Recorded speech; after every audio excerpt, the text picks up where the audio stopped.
شايفين ما احلى هالمنظر طالع؟ بسم الله ما شاء الله. وهي اطيب وصفه لغزل البنات باسهل واسرع طريقه. واهم شيء بهاي الوصفه هو القطر. اذا نجح معكم القطر نجحت معكم الوصفه. بسم الله ما شاء الله. غلطنا وحطيناها على الطاوله. ناخذ قطعه بهذا الحجم. شايفين الشعر كيف طالع؟ ايه. اكتبوا لنا انتم بالتعليقات شو بتسموه عندكم. هلا اول شيء نبلش فيه هو الطحين. لازم تبلشوا بالطحين مشان يبرد معكم بشكل منيح. هلا بطنجره على النار بدي اضيف عليها 3 كاسات من الطحين، كاسات هيك صغيره. هاي ثالث كاسه. هلا بدي اشغل عليهم الغاز. هلا بدي ضل عم حرك فيهم تقريبا شي 10 دقائق على نار وسط. انا بدي الطحين يتحمص معي. بس ان شميتوا ريحه الطحين تحمصت معكم بتضيفوا عليه السمنه. هلا شغله كثير مهمه انه لازم نضل عم نحركه. هيك بلشت تطلع عندي ريحته. ريحة التحميصة بتشهي القلب، مثل كأني عم حمص سميد. هلا بعد ما حمصته لمدة 10 دقائق على نار وسط وطلعت ريحة الطحين عندي، بدي اضيف عليه معلقة ممسوحة مسح من السمنة. يفضل يكون السمن حيواني مشان تعطيكم طعم ولا أطيب من هيك. هلا كمان بدي ضل عم حرك لمدة دقيقتين ثلاثة، بعدين بطفي عليه الغاز. بس لازم نحرك الطحين بهذا الشكل. شايفين كيف بدي اكبس الطحين كبس عشان ما تكتل مع السمنة. شايفين كيف صار قوام الطحين معي؟ هيك بدي اياه. هيك الطحين عندي ممتاز. هلا بدي افضيه بصينية وخليه يبرد تماما. شايفين ما احلى؟ هلا بنيجي للقطر. بدي اضيف عندي هون كاستين من السكر مع كاسة الا ربع من المي. نستناهم لحتى يغلوا. رشة ملح ليمون صغيرة، يعني تقريبا ربع معلقة صغيرة. بدي اضيف عليه معلقة كبيرة من باقي الزهر. هلا الغاز عندي واطي على الاخير. بدي القطر يغلي لمدة 10 دقائق بالضبط. بعد 10 دقائق بنعمل له اختبار، اذا كان لسه بده بنخليه. شايفين لونه كيف صار؟ على صفار. اذا كانت النار عالية راح يحترق معكم القطر. شايفين لونه كيف صار معي؟ على صفار. هذا اللي بدي اياه انا. هلا بناخذ شوي هيك من القطر عشان نعمل لهم اختبار. بنحطهم بمي باردة، بنخليه يبرد. شايفين كيف طلعت قطعة القطر معي بعد ما بردت بشكل منيح؟ شايفين كيف صارت تمط؟ هذا الشغل الصح. هاي المطة هي اللي بتطلع شعر البنات. هلا بنطفي عليه الغاز. انا عندي هون صينية بورسلان، بس اذا كانت الومنيوم او ستانلس لازم تدهنوها بشوية طحينة. هلا بدي اضيف القطر فوق الصينية. بسم الله. هلا بدي استناها لحتى تبرد معي، بس ما كتير، يعني بدي اياها تكون دافية عشان اعرف اشتغل فيها. شايفين هلا بعد ما دفيت معي، هلا بدي احاول اني اطلعها من الصينية بكل سهولة. شايفين اذا كانت عندكم الصينية بورسلان ما بتلزق معكم بالمرة، بدون ما تدهنوها شيء. عم البورسلان له ناسه. هلا بتقولوا لي يا شيف ما عندنا صينية بورسلان. عادي بيزبط. صينية ستانلس، صينية ألمنيوم بتزبط، بس ادهنوها شوية طحينة عشان ما تلزق معكم. شايفين كيف طلعت معي؟ هلا شو بدي اعمل؟ بدي اخذها بهذا الشكل واعملها بهاي الطريقة. شايفين كيف؟ بدي ضل عم اعمل هاي الحركة حتى تصير معي العجينة بيضة. بس ان صارت بيضة نبلش نشتغل فيها.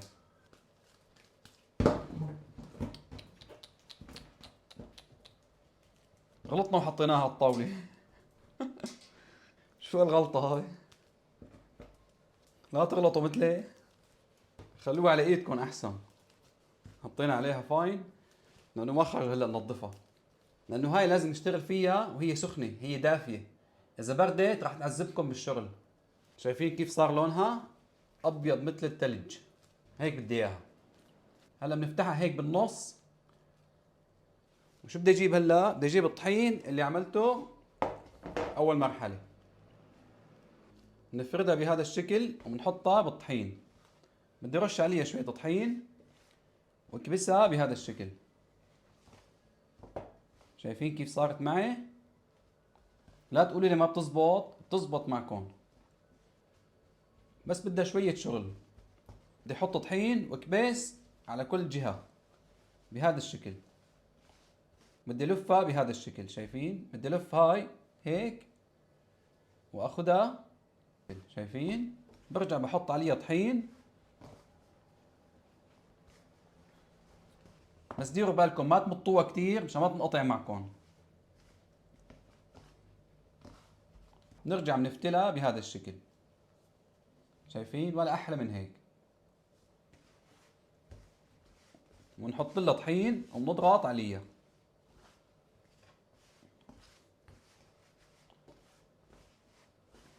يعني هي شوي بتاخذ وقت،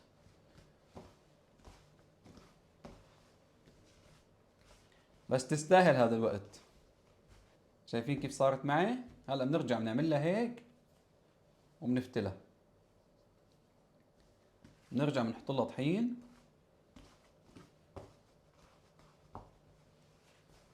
وبنضغط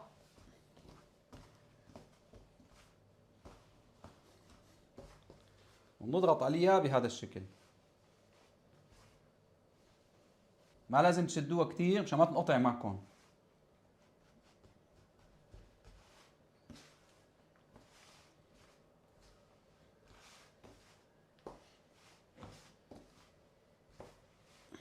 ولا اسهل. انا بدي اشتغل قدامكم، ما بدي اقدم الفيديو مشان تطلع معي على اصولها.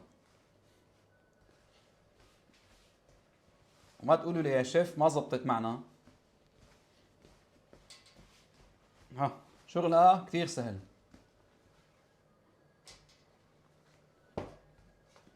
نفتلها، شايفين؟ كم طبقة صارت معي هلا؟ هاتوا لنشوف. الشاطر بالرياضيات يحسب لي.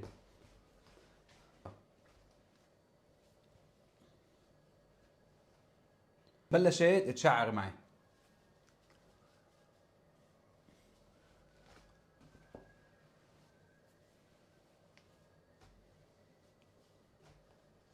ولا اسهل من هيك رزل البنات او حلاوة شعر. شو بتسموها عندكم؟ اكتبوا لنا بالتعليقات.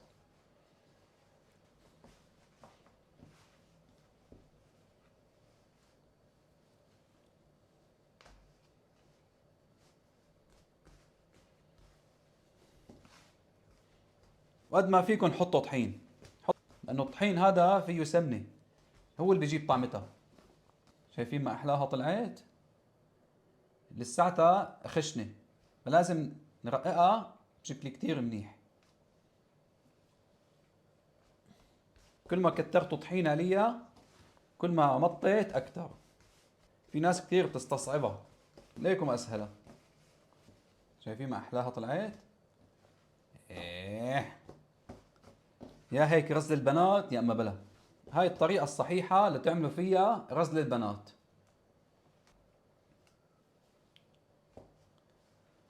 عدوا لنا هلا كم شعرة صار فيه. بدها واحد شاطر بالرياضيات هلا. بسم الله ما شاء الله. ولسه بتقدروا تفتحوها اكثر من هيك، قد ما بدكم تقدروا تفتحوها. صلوا على النبي، اللهم صل على سيدنا محمد.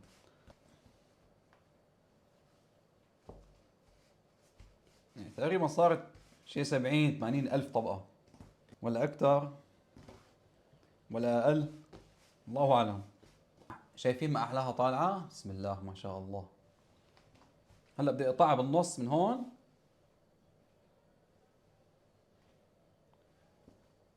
يعني العجينة شربت الطحين كله.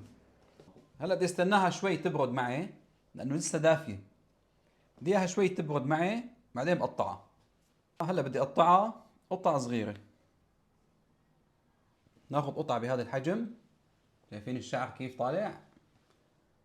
بسم الله ما شاء الله. هلا بنلفها على اصبعتين، نحطها بصحن اسود. حالي عم اشتغل بالصوف.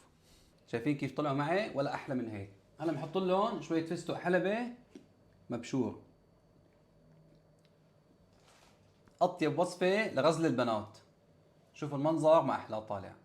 غزل البنات باسهل واسرع طريقه، بمكونين بس، طحين وسكر فقط.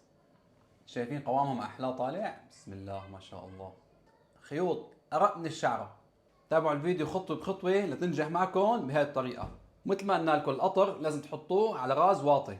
اذا عليتوا الغاز راح يحترق معكم القطر وما راح تنجح معكم، راح تطلع فيها مرار. واهم شيء بهاي الوصفه هو القطر. اذا نجح معكم القطر نجحت معكم الوصفه.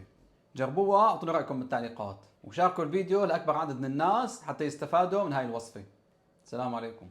غزل البنات او حلاوه الشعر